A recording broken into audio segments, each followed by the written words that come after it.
സാബി ഇയാളെ ഹസ്ബൻഡ് എന്ത് ചെയ്യാണ്? മക്കളെ പേരെന്താണ് പറഞ്ഞില്ലല്ലോ? ആ മക്കളാണ് രണ്ടുപേരും.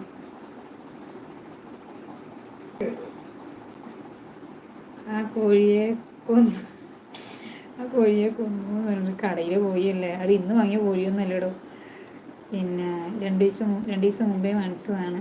ഞാൻ പിന്നെ ചിക്കൻ കൊണ്ടുവന്നാൽ അങ്ങനെ പിന്നെ കുറേശ്ശെ കറി വെക്കും, കറി വെക്കാറുള്ളൂ. പിന്നെ അതിൻ്റെ ഇടയ്ക്ക് മുട്ട കറി വെച്ചു, പരിപ്പ് കറി വെച്ചു.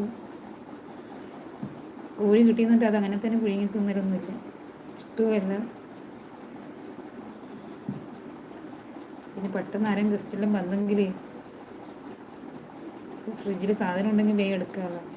എങ്ങനെയുണ്ട് എൻ്റെ ഫുഡി? ഷബീർ പോയോ?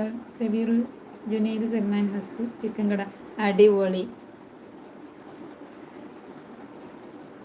കണ്ട ചോദിക്കാൻ അങ്ങനെയാണ്. പിന്നെ നമ്മൾ ജുനൈദ്